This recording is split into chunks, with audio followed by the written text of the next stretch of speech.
Anti-diabetic drugs part 3. So in this the previous videos we have covered metformin, we have covered sulfonylureas. Then the remaining classes of drugs are your DPP4 inhibitors as well as your GLP-1 agonists. So to understand DPP4 inhibitors as well as GLP-1 agonist, we need to understand the normal glucose metabolism. What actually happens when the glucose is absorbed.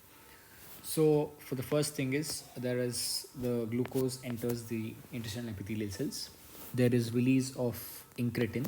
This incretin is also called as your GLP-1. GLP-1 basically means glucagon-like peptide 1. This GLP-1 or incretin acts on beta cells. It acts on beta cells and causes the release of insulin. It's a normal process which takes place. The glucose enters the intestinal epithelial cells. There is release of incretin which acts on beta cells and there is release of insulin. Also, this incretin acts on your stomach and it delays the gastric emptying, which in turn prevents your postprandial hyperglycemia. This is a normal process which basically takes place. There are a few drugs which act on this normal process. Normally, this incretin or GLP-1 is degraded by DPP4, which happens to be called as dipeptidyl peptidase 4. I'll repeat it again.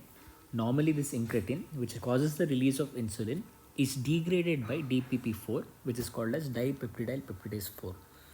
So when we introduce a drug which inhibits this enzyme, DPP4, it increases the release of incretin. It increases the amount of incretin.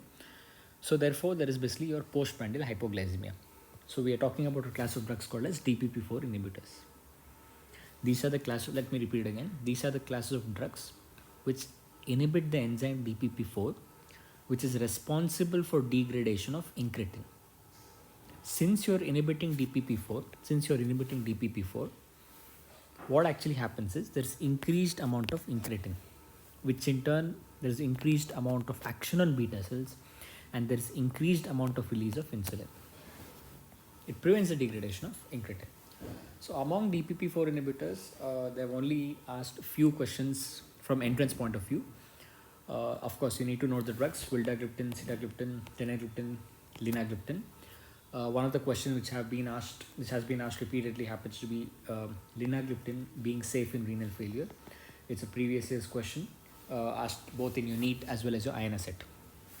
So other feature which is extremely important is DPP4 inhibitors is one of the class of drug which controls both your pre as well as your postprandial blood glucose. Extremely important point. And then your side effects of DPP4 inhibitors. One of them is pancreatitis, allergic reactions causing your Stevens-Johnson syndrome. And since the structure of DPP4 is similar to that of CD26, so what happens is there is decreased lymphocyte function. Okay, which in turn leads to increased risk of infections, increased amount of infections. Extremely important. So let me repeat it again. So DPP4 is normally an enzyme which degrades incretin. Incretin is responsible for release of insulin.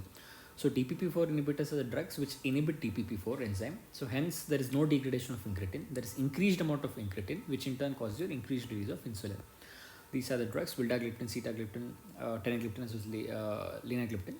Linagliptin is safe in renal failure, which has been asked repeatedly in your INA set as well as your NEET PG. And then one of the main feature of DPP4 inhibitors is that it controls both pre as well as postprandial blood glucose level. Extremely important. Now we'll come to another class of drug. As I've told you, GLP-1 is your incretin, which in turn causes your insulin release. There are few drugs which act as an agonist to GLP-1, glucagon-like peptide 1 or incretin. These are called as the GLP-1 agonists. So they are given subcutaneously. DPP4 inhibitors are given orally. Whereas your GLP-1 agonists are given subcutaneously. There is drugs such as liraglutide as well as exenatide. Since the side effect of your GLP-1 agonist happens to be weight loss, hence liraglutide happens to be a drug of choice for obesity. This has been asked again. This is also a very important question. Since the side effect of GLP-1 agonist happens to be weight loss, so hence liraglutide happens to be drug of choice in case of obesity. And there is other side effect, pancreatitis. This is all about your GLP-1 agonist as well as your DPP4 inhibitors. Now we come to another one, another class of drug called as your amylin analog.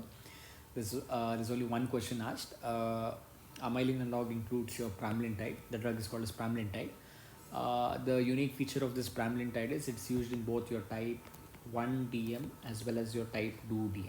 This is an important point to remember. It's used in both type 1 as well as type 2 DM, and it mainly acts by controlling postprandial hyperglycemia. That's all about amylin analog. So, from entrance point of view, only 3 to 4 questions have been asked. That is your liraglutide being drug of choice for obesity, linagliptin safe in case of your renal failure, and DPP for unique property, that is it controls both your pre as well as postprandial blood glucose level.